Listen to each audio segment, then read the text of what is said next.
ሰላም ጤና ይስጥልን የተወደዳችሁና የተከበራችሁ የአራዳ ቅዳሜ ፍሬ ነገር ፕሮግራም ተከታታዮቻችን ሰላም እንዴት ናችሁ እንዴት ሰነበታችሁ ዛሬም እንግዲህ እንደተለመደው እንደ ሁሉ ጊዜያችን በአንድ ርዕስ ጉዳይ ላይ የሚወያዩ ሁለት እንግዶችን ጋብዘንላችኋል እንግዲህ ለዛሬ የመረጥነው የመወያያ ርዕሳችን መዝናኛን ይመለከታል የመዝናኛ ትርጉም ምንድነው አንዳንድ ሰዎች መዝናኛ ማህበረሰባችን አመለካከቱ ተቀይሯል ተዛብቷል ይላሉ አንዳንዶቹ ደግሞ በተቃራኒው ማህበረሰቡ በፈለገው መንገድ በተመቸው መንገድ መዝናናት ይችላል የሚሉም አሉ እነዚህ ሁለት ተጻራሪ ሐሳቦችን ለማስማማትና ያላቸውን በመዝናኛ ትርጉም ላይ ያላቸውን ዕውቀት ሊያካፍሉን ሁለት እንግዶችን ጋብዘናል እንግዶቼን ስማቸውን ከማስተዋወቃችሁ በፊት የተወደዳችሁ ተመልካቾቻችንና የተከበራችሁ እንግዶቻችን ይሄ ፕሮግራም እንዳማረበት እንዲቀጥል ላይክ ሼር ሰብስክራይብ ማድረጋችሁን አትርሱ የሁል ጊዜም ምክራችን ነው እንግዲህ እንግዶቼ ራሳቸውን ያስተዋውቁና ወደ ዕለቱ የመወያያ ርዕሳችን እንገባለን እንግዲህ ራስዎትን ያስተዋውቁ እስቲ መጀመሪያ አመሰግናለሁ አንዳችሁ ቀጥሉ ችግር የለም ያ ይቅደም ችግር የለው እሺ ቀጥሉ አመሰግናለሁ እኔ መምህር በኃይሉ እባላለሁ የትውልዱ መበላሸት ከሚያንገበግባቸው ትውልድ መስመር እንዲይዝ ከሚያሳስቡ ስለ ትውልድ ከሚመለከታቸው መምህሮች መካከል አንዱ ነኝ መምህር በኃይሉ በጣም አመሰግናለሁ አቶ በኃይሉ ሁለተኛ እንግዲህ ራስዎትን ያስተዋውቁ እስቲ ቡቡቻላ ዲጄ ነኝ እኔ ያ የዛፎቹ ጥርጥር የሸምብራው ፍሬ እንዴናችሁ ወገን እንዴነሽ ሀገሬ ዲጄ ሱፐር ማክስ ባላለው ቡቡቻላ አወይ አንዴ የዛፎቹ ጥርጥር ነው ያሉት ያ እሺ አወይ አቤት ሱፐር ማክስ ሚላጩን ነው ወይ ያ ጉድ ቦይ yes ሱፐር ማክስ ምላጭ ያው ምላጭ ማለት እኔ ፈጣን ስለሆንኩ ነው ምላጭ እንደ ምላጭ ስለማረግ ነው ፈጣን ነኝ ለዛ ነው ምላጭ ተባልኩት እሺ ምላጬ ሱፐር ማክስ እስቲ በጉዳዩ ላይ ምን ይላሉ እርሶ በየትኛው በአሁን ባነሳነው ርዕሰ ጉዳይ መዝናኛው ነው አዎ የመዝናኛ ትርጉሙ ምንድነው መዝናኛ ማለት ያው ለመዝናናት መጀመሪያ ጥሩ መልበስ አለብህ ጥሩ ዝንጥ ማለት አለብህ አወይ እንዴት ካልዘነት ካትዝናናም ነው እንዴ ካልዘነት እንዴ ታዲያ ለቅሶ ቤት መሰለ እንደምትሄደው መዝናኛ ቤት እኮ ነው ጭፈራ ቤት ነው እሺ ያውላ አወይ ማን ቡቡ ይሰማል መምህር በኃይሉ የምን ቡቡ ኦኬ ሶሪ ማን መምህር ቡቡ በኃይሉ ምን መሰለ ያው ጸዳ ብለህ መሄድ ነው ያለብህ አሁን ጸዳ ነው ጊዜውም ጽድት የምትልበት ነው ያው ጭፈራ ቤት ነው የምትሄደው ገብቶሃል አይደል የምታገኛቸው የተለያዩ ሴቶች ማን ነው ሰዎች አሉ ትዝናናለህ የተለያዩ ሴቶች አሉ በቃ ፈታ ማለት አለብህ መዝናናት በዚህ ልክ ነው የሚገለጸው ብዬ ነው ማስበው ቡቡ እና በቃ መዝናናት ላንተ ይሄ ነው መዝናናት ትርጉሙ ምን ነካ ከዚህ በላይ መዝናናት ታዲያ ምን አለ አልፎ ኳስ እናያለን በትርፍ ጊዜያችን ደግሞ ኳስ እናያለን አርሲዬ እናያለን ማድሪድ እናያለን ዋንጂን ማናየው ኳስ የለም ኢንጆይ እናደርጋለን ኢንጆይ ሱፐር ማክስ በቃ ይሄ ነው የሚያዝናና በቃ ያ እንዴት በቃ ይባላል እንደው ማንበብ አያዝናናችሁም ማንበብ ዕውቀት አያዝናናችሁም ታሪክን ማየት የነ ቶልስቶይ ጽሁፍ የነ ሼክስፒር መጣጥፎች አያዝናኗችሁም ለኔ በጣም ነው የሚረብሸኝ ማንበብ ምናምን በጣም ነው የሚረብሸኝ ይቅርታ አድርግልኝና አይወለ እኔ ደግሞ ማን ነው ቶስኪል ማን ነው ሽክሩ ቱኩሼር ማን ነው ምንድናቸው እና ማን ናቸው ቶልስቶይና ሼክስፒር ነው ቶልስቶይና ሼክስፒር ነው ቶልስቶይ ሹኬ አላልኩም አወይ What did you say ቶልስቶይ Okay, no problem.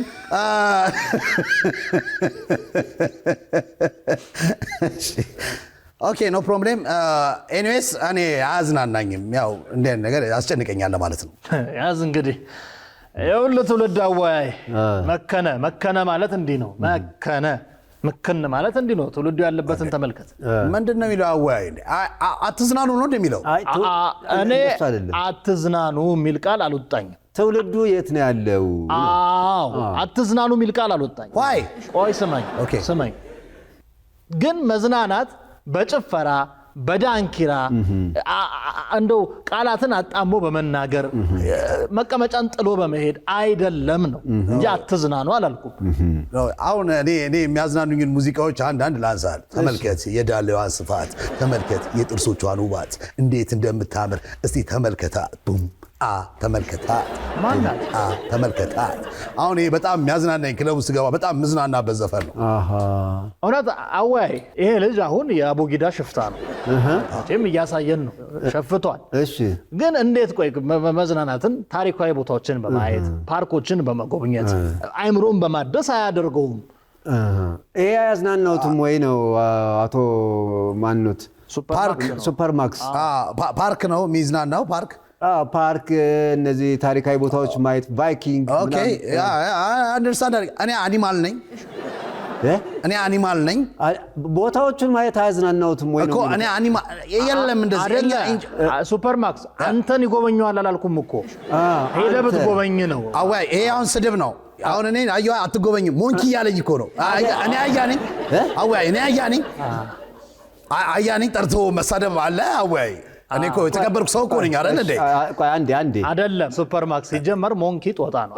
ያ ጦጣ አንድ አይደለም ሊያስረዳኝ ነው። በጦጣ ትጭናለህ? ልታስረዳኝ ነው እንዴ? በጦጣ ትጭናለህ ወይ? ኦኬ አንድ እየተደማመጥን ወደ ዋናው ርዕስ እንግባ። መምህር ባይሉ አቤት እንደው እርሶንስ እንደው ምንድነው የሚያዝናናውት? ጥሩ ጥያቄ ነው አወያይ። እኔ ብዙ ነገሮች ያዝናኑኛል። ያው ጠለቅ ያለ እውቀትን ኮንክሪት የሆነ ነገር የሚሰጥ ነገር ያዝናናኛል። እንዳልኩት ነው ፓርኮችን መጎብኘት፣ ታሪካዊ ቦታዎችን ማየት፣ የኪነ ጥበብ ምሽቶችን መታደም፣ በተለይ ደግሞ 29 ሆኖ 30 ደሞዝ ሲገባ በደንብ እዝናናለሁ። እነዚህ ነገሮች እዝናናለሁ። እሺ ምላጭስ ማን ነው? ድንዝዝና አቤት ድንዝዝና ረም ያደነዝዝ አዋይ ታሰድበኛል አስቀምጠ አይደለም አቶ ማክስ በስነ ስርዓት አቶ ባይሉ እንደው እዚሁ ላይ አንድ ነገር አያይዤ ልጠይቆት የዲጄ ሱፐርማክስን እንደው የመዝናኛ መንገድ ለምንድን ነው የጠሉት? አይሆንማ አዋይ አይሆንም። በዚህ ትውልድ አይገነባም፣ ትውልድ አይታነጽም። በቃ መጨረሻው የሚሆነው እኮ የስግብግብ ነጋዴ ሸቀጥ ማራገፊያ ነው። እነዚህ አይነት እንደው እንግሊዘኛውን አጣሞ ሲያወሩ የሚያውቁም ይመስሉ ትውልዱን ያግበሰብሱትና በየቦታው ያለውን ይረጫል። ለስግብግብ ነጋዴ ማክበስበሻነት ነው የሚሆኑት። አይሆንም። አይ ኖ ኢት ያው ሸቀጥ ምናምን ያልከው እንትን መጠጡ ምናምን እንደሆነ አንደርስታንድ አድርጌያለሁ። ባይዘው አውቄዋለሁ። ገብቷል። እሺ ኦኬ እሺ እሱ ይቅር። ኳሱስ ሙዚቃውስ ገብቷል። በጣም ነው ኢንጆይ የምታደርገው። ልብን የሚነካ ኢንጆይመንት ነው ያለው። ገብቷል። እሱስ አቶ ባይሉ ይመልሱላቸው። መልሰዋለሁ። ከኳሱ ልጀምርልህ። ይኸውልህ አወያይ ኳስ በራሱ እኔ ጥፋት ነው አላልኩም። ነገር ግን አሁን ይሄ እንደሚለው አብዛኛውን የኛ ልጆች የሚያዩት የአውሮፓውያንን ኳስ ነው አይደለም አንተ? አየህ እዚህ ጋር ነው ስህተቱ። ለምን የራስን አታይ? ኦ ማይ ጋድ ሪፕሌይ ነው ኳስ ነው እንደማየው ቁጭ ብዬ በጣም ስማይሊንግ የሆነ ሰውዬ ነው ያስቀኛል። እሺ አይ እንደው ቆይ ምን ችግር አለው አንተ የራስህን ኳስ ብታይ? የራስህን ሊግ ካላየ እኮ አያድግም እንዴ?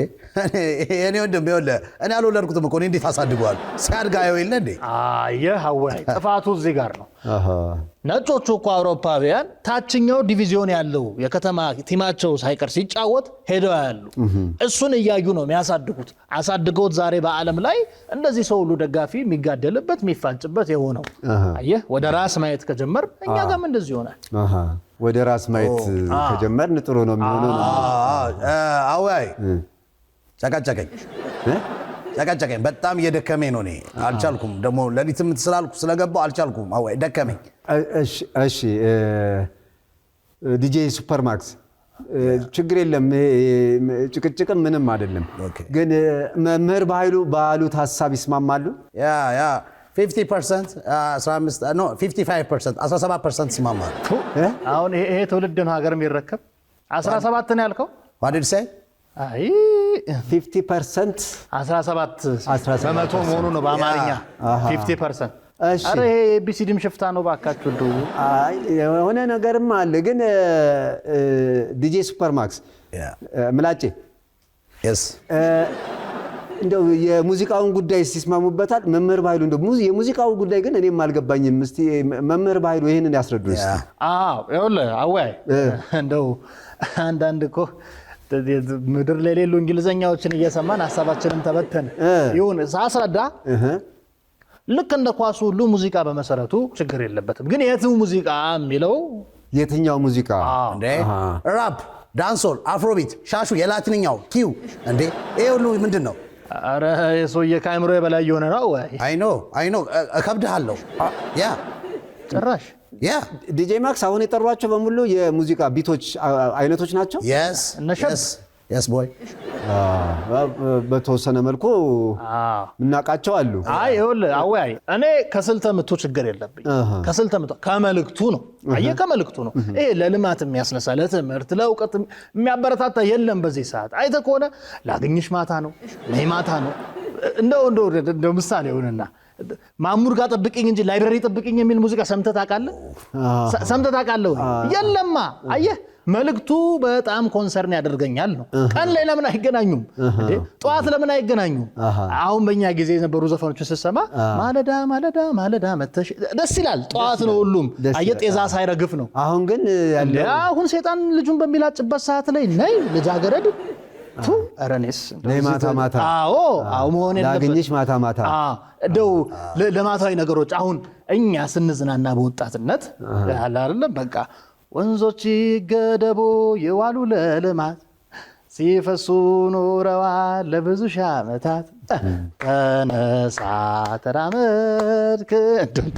ተወኝ በቃ አልኩ እኮ ወጣ ረስረስ ነው የሚለኝ እኮ ያንሰሰማ ትውልድ ቅረጽ ነው የሚለኝ ይሄን ነው የምለው ዲጄ ማክስ ሰሙ አዎ ያ ምን አሁን ምኑ ነው ኢንጆይ የሚያደርገው ምኑ ነው የሚያስጨፍረው ተነስ ያስጨፍራል ለልማት እኮ ለልማት ለእውቀት ነው ተነሳ ተራመድ ኢንጆይ ያደርግ አሁን ይሄ ምኑ ነው ኢንጆይ የሚያደርገው ይሄ እኮ የተለያዩ አካላትን እየጠራን እኮ ቆንጆ አድርገን ውዳሴ ምናምን እናቀርብበት እኮ ነው አይደል እንዴ መሆን ያለበት እንደዛ ነው ሙዚቃ አይ ውዳሴ ከንቱ ይወላወይ ምንድን እንደማሳጅ ቤት ሰራተኛ ሰውነት እያደናነቁ የሚዘልቅ ትውልድ የለም ገባ ስለ ሰውነት ክፍል ከሆነ ያኔ ባዮሎጂ ላይ አናቶሚን አጥንተ መጨረስ አይ ዛሬ ለባት ለሽንጥ ለምን አትጓጓም ነበር መጽሐፉ ላይ አላ ተበትኑ ነው አጽም ሲሆን ደበረ ያኑ ችግሩ ዲጄ ማክስስ ምን እያለ ነው ማናው ምን እያለ ነው የሰውዬ ያው እንግዲህ ዘፈኑን ላኩ ትክክል አይደለም እኮ የሚሰጠን እኮ ሐሳብ እኮ ትክክል አይደለም አጽም ምናምን ይላል እኛ ስለ አጽም እኮ የዘፈነው ነገር የለም እኮ ያው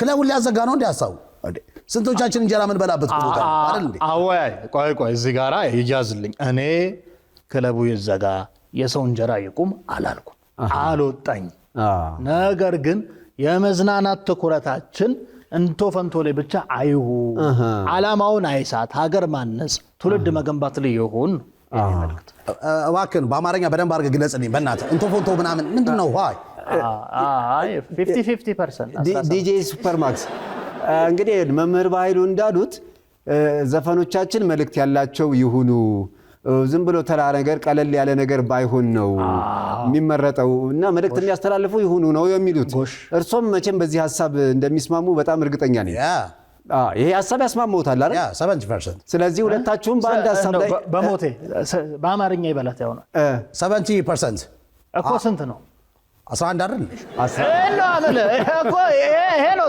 አቤቱ ስለዚህ ሁለታችሁም በአንድ ሐሳብ ላይ የተስማማችሁ ይመስለኛል አይ የመዝናኛ ትርጉሙ ምንድነው 11 መስጠቴ ነው ቅር ያለው አይ ዲጄ ማክስና አቶ ባይሉን እጅግ አድርጌ አመሰግናለሁ እንግዲህ በጣም ጥሩ ውይይት ያደረግን ይመስለኛል ተመልካቾቻችን እናንተስ በሐሳቡ ላይ ምን ትላላችሁ ራሳችሁ ተወያዩበት እኛ ለዛሬ እዚህ ላይ ያበቃን ይህንን ፕሮግራም ላይክ ሼር ሰብስክራይብ ማድረጋችሁን አትርሱ ሳምንት በሌላ ርዕስና በሌሎች እንግዶች ተመልሰን እንገናኛለን ሳምንት እስክንገናኝ ድረስ ሰላም ለእናንተ አበቃን አወይ እንደው ከመዝጋቱ አንድ የመጨረሻ ሐሳብ አለኝ እንደው እስኪ እንደው እንዲህ ተጀቡ ነው አይ አለ ለብሶ ተቆፍሶ ሲያዩት እኮ የማያውቅ እኮ አይመስልም እንዴ 11 ነው ይላል እንዴ እና 13 ነው ኧረ